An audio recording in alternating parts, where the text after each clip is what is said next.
When Iran launched its massive ballistic missile barrages toward the Mediterranean, the world held its breath, expecting the impacts to be confined to the usual battlegrounds of the Middle East. But modern warfare rarely respects borders. When an Iranian missile, a weapon weighing thousands of pounds and traveling at hypersonic speeds, impacted the sovereign territory of Cyprus, a new and terrifying red line was crossed.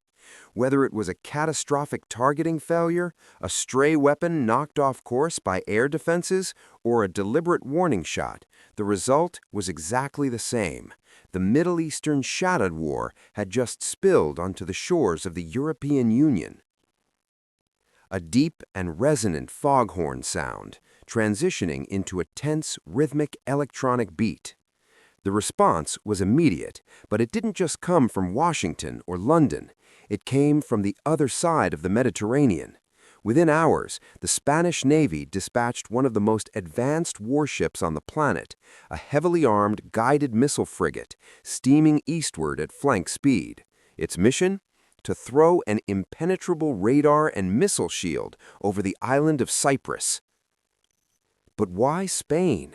Why is a nation located nearly 2,000 miles away sending its premier warship to the epicenter of the world's most dangerous conflict?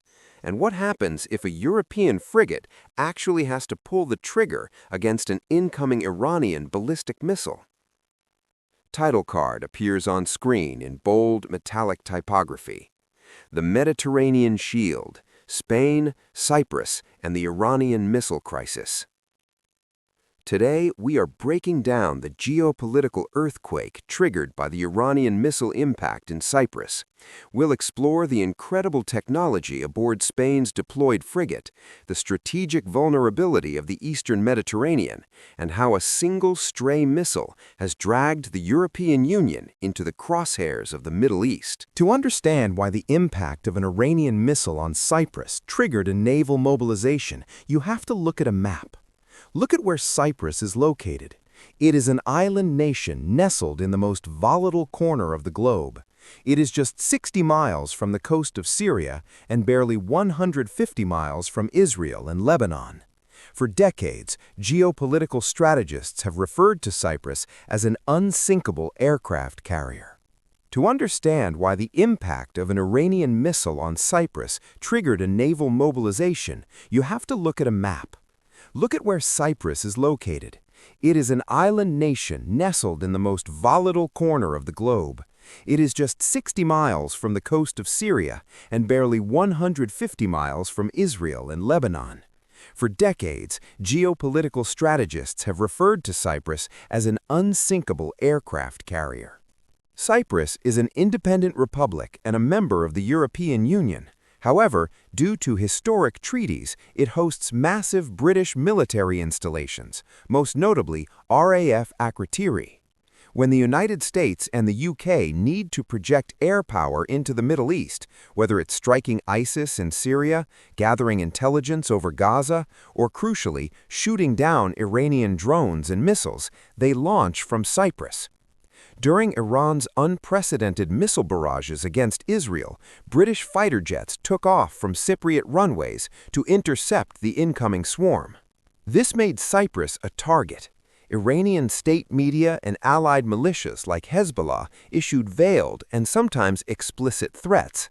They warned that any nation opening its airspace or bases to intercept Iranian weapons would be treated as a legitimate target. And then the unthinkable happened.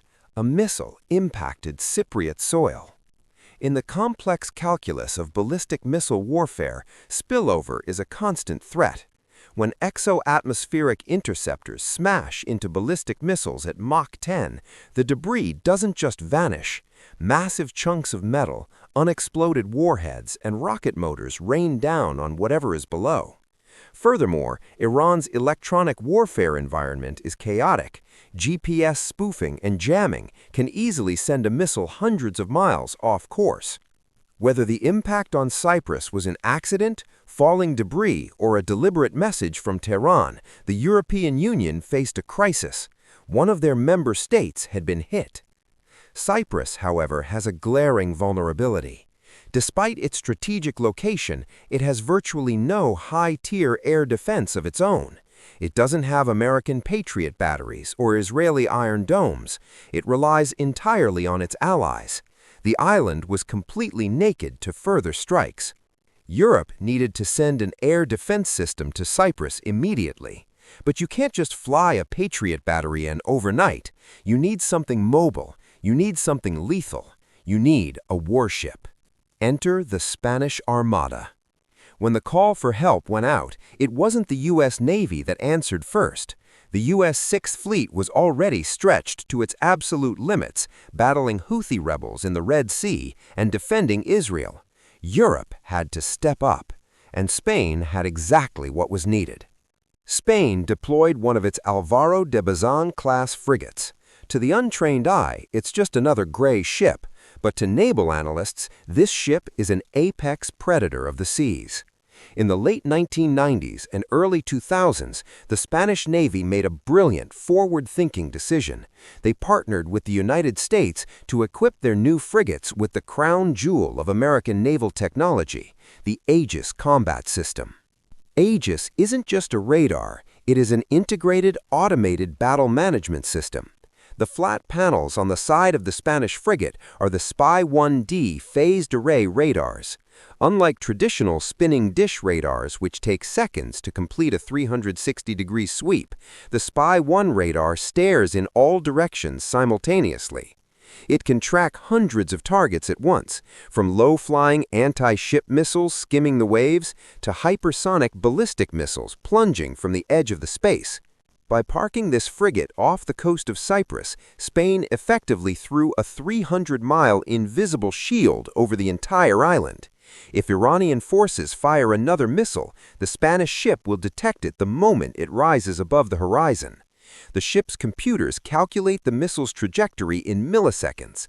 Then, the frigate's vertical launching system, or VLS, springs into action. The ship carries a mix of Standard Missile 2s and Evolved Sea Sparrow missiles, or ESSMs. With the push of a button, an SM-2 blasts out of the deck at Mach 3. Guided by the ship's radar, it flies to intercept the Iranian missile mid-air, destroying it long before it can threaten Cypriot cities or the British air bases. Spain is one of the very few European navies with this specific high-end ballistic missile defense capability. By deploying it, Madrid wasn't just offering thoughts and prayers, they brought a loaded gun to the standoff. But the deployment of the Spanish frigate is about much more than just radars and missiles. It represents a seismic shift in European geopolitics. For decades, the European Union has relied heavily on the United States for its security umbrella. But the Iranian missile impact in Cyprus triggered a harsh realization in Brussels and Madrid. Washington is distracted. The U.S. is pivoting toward China, bogged down in Ukraine, and stretched thin across the Middle East. Europe realized it must defend its own. It's crucial to understand a strange quirk of international law here. Cyprus is in the European Union, but it is not a member of NATO. If Iran attacks a NATO country like Turkey or Greece, Article 5 is triggered. An attack on one is an attack on all. But Cyprus doesn't have that NATO protection. Instead, it relies on the European Union's Mutual Defense Clause, Article 42.7. This clause states that if an EU country is the victim of armed aggression, the other member states have an obligation of aid and assistance. Spain's deployment is a historic test of this EU defense clause. Madrid is sending a loud, unambiguous message to Tehran. Cyprus is Europe. If you shoot at Cyprus, you are shooting at the European Union, and we will shoot back. For Iran, this complicates their strategic calculus immensely. The IRGC, Iran's Revolutionary Guard Corps, relies on isolating its enemies. By threatening Cyprus, they hoped to scare the West into abandoning the island. Instead, they achieved the exact opposite. They united European military power against them. If an Iranian missile flies toward Cyprus again and a Spanish captain gives the order to fire an interceptor, it will mark the first time a European nation has actively engaged in direct combat against Iranian munitions in defense of EU soil. It is a terrifying threshold. Once that shot is fired, Spain, and by extension the EU, becomes an active participant in the Middle Eastern conflict. Deploying a frigate is a powerful deterrent, but it is also a massive risk. The waters off the coast of Cyprus are heavily congested and deeply contested. It's not just Spain and Iran playing this dangerous game. To the north, Turkey occupies the northern half of Cyprus, a dispute that has lasted since 1974. Turkey views the heavy militarization of Cypriot waters with extreme suspicion. To the east, the Russian Navy operates out of Tartus, Syria. Russian submarines and spy ships routinely prowl the waters around Cyprus, monitoring NATO and EU communications. The Spanish frigate isn't just watching the skies for Iranian missiles. It is operating in a multi-dimensional threat environment. The crew must monitor Russian submarines below the surface, navigate tense political waters with Turkey, and maintain a constant, grueling 24/7 combat watch for Iranian ballistic missiles dropping from the stratosphere. One miscalculation, one false radar track, or one failed intercept could lead to a geopolitical catastrophe. If a Spanish interceptor misses and an Iranian missile hits a populated Cypriot city, the pressure on Europe to retaliate directly on Iran would be overwhelming. The impact of a single Iranian missile on the island of Cyprus has forever altered the security architecture of the Mediterranean. It proved that the idea of a contained Middle Eastern war is an illusion. The range of modern weapons means that the front lines are no longer confined to the borders of Israel, Syria, or Lebanon. The front line is now the doorstep of Europe. By deploying its Aegis-equipped frigate, Spain has stepped into the breach.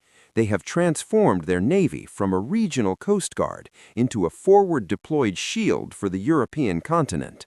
As the frigate patrols the tense waters of the eastern Mediterranean, its radars spinning endlessly, it stands as a stark warning. The shadow war has stepped out of the shadows, and Europe is no longer just watching from the sidelines. They have officially entered the arena. What do you think? Is Spain's deployment enough to deter Iran, or is Europe walking into a trap? Let us know in the comments below. If you want to understand the terrifying capabilities of Iran's ballistic missile arsenal, click the video on your screen now. Thanks for watching, and we'll see you in the next one.